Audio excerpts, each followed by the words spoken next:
Hello everybody and welcome to EdgeShed. Today we are taking a look at trading, or more precisely setting up some automated trade networks in X4 Foundations.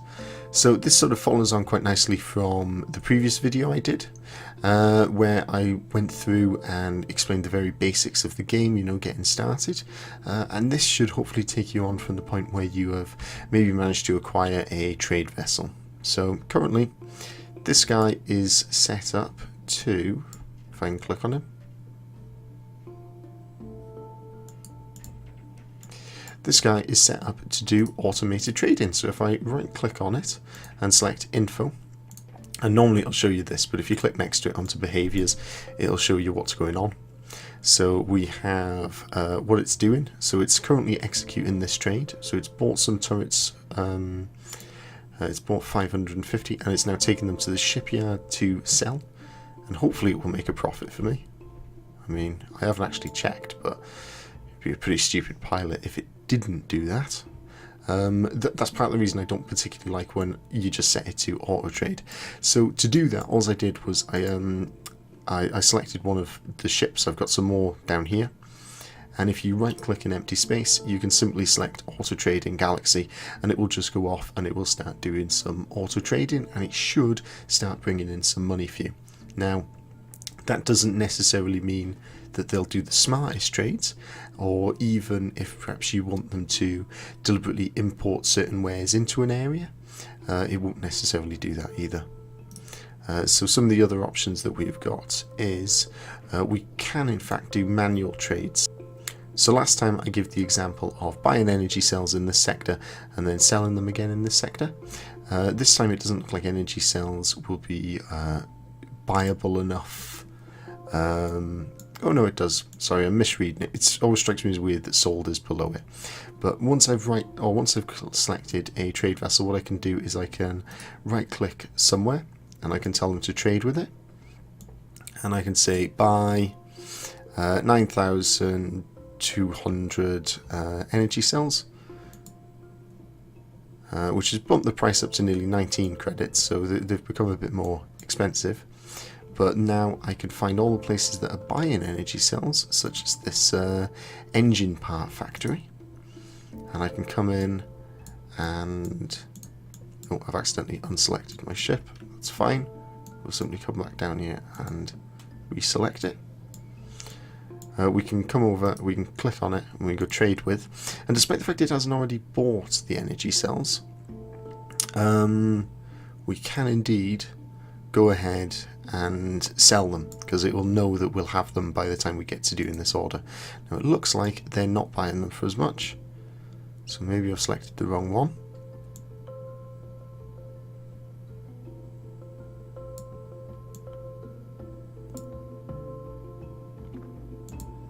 So sometimes if you sort of drag on the map, you can do weird things, like I added in there a command to fly to a certain point, which I obviously didn't want. And it's dead easy to get rid of them, you just click on the X next to them.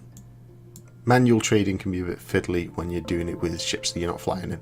Anyway, it's this particular place, it's the engine part factory. Right, so if we trade with them, we can now sell. And we'll make 3,000 credits on this particular trade. We'll also still have loads of energy cells left on the ship, because quite often people don't buy energy cells in the same amount that you're perhaps selling them. Something that can be worth doing is having ships in various sectors, because currently this is just what we think they're going to be bought at. I don't think it updates if the price changes when you're not in the sector. But that is fine. We will nevertheless, once it is traded and sold some,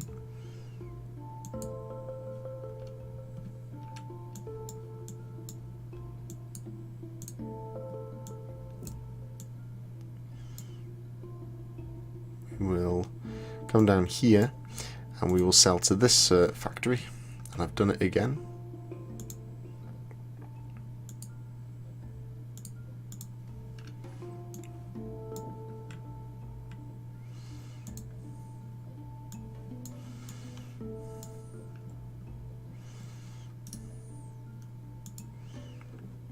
Right, so we'll come down to this factory and we can sell to them, and this time they're buying energy cells at a much higher price, and they're buying more of them, so we'll in fact make 10,000 credits on that particular trade, which is great.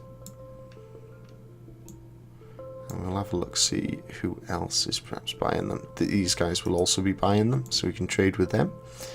We'll sell some more to them, we'll make another 2,000 on that particular trade.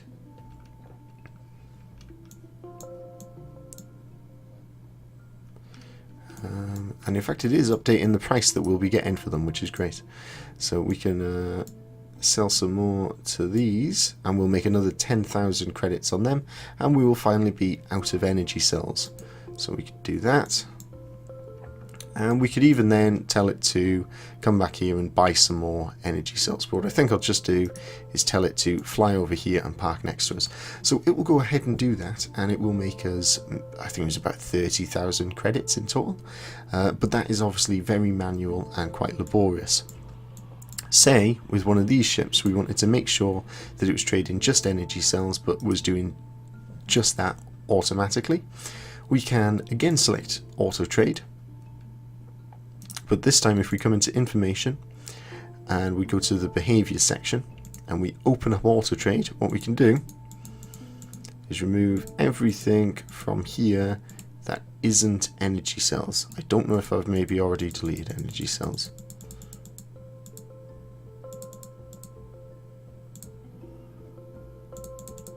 So there we go. All the energy cells, or everything but energy cells, has been removed, and it will just go about trading energy cells now. So in React to events, this is also quite important when you're setting up your automated trade. You will want to or you may want to change how it reacts to certain events. So say perhaps it's smuggling illicit goods such as space weed. You could tell it to try and escape the police, wait when it gets questioned by the police, or even attack them. In the default response to pirate harassment, given these are trade-in ships, we probably want to tell it to simply try and escape. So that's another thing that we can do.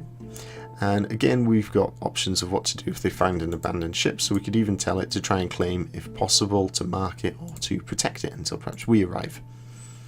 So them are some things that can be done as well with how it will respond to things that it encounters.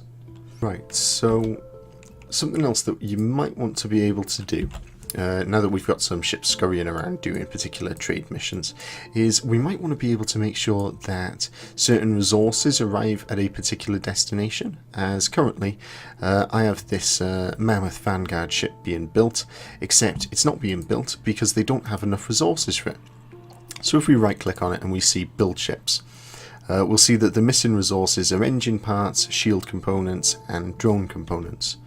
So something that we can do is if we come back to our trading vessels that we've got being built over here, so if we take this one for example, and we come into this sector and we go import wares, and now if we right click on information and behavior tree, we should see that it's going to be doing some auto trading, and what it should be doing is bringing these wares and making sure that they sell them here. So if we go through and we remove all of the ones that aren't needed, which I'll be honest, I've immediately forgotten. In fact, it's fine if I accidentally delete one. We can come back and look at it afterwards. Oh dear, what have I done? Right, okay. So this ship now should be going to import hull parts, shield components. In fact, yeah, there we go. It has bought some hull parts and it is going to be taking them back to the Argon shipyard. Excellent, which will mean that we will make money and the ship will be getting built. So that's something that's really useful to do, because you'll probably end up, when you get certainly towards later parts of the game, needing to make sure that enough raw materials are imported to various shipyards and wharfs so that it's sold at them. Equally, you could go through and you could manually do these trades, which you might need to do if it's going to be a trade that you're probably going to lose some money on. But if not, that at least is one way that you can automate it to make sure that those locations stay stocked up. So hopefully you've enjoyed this video.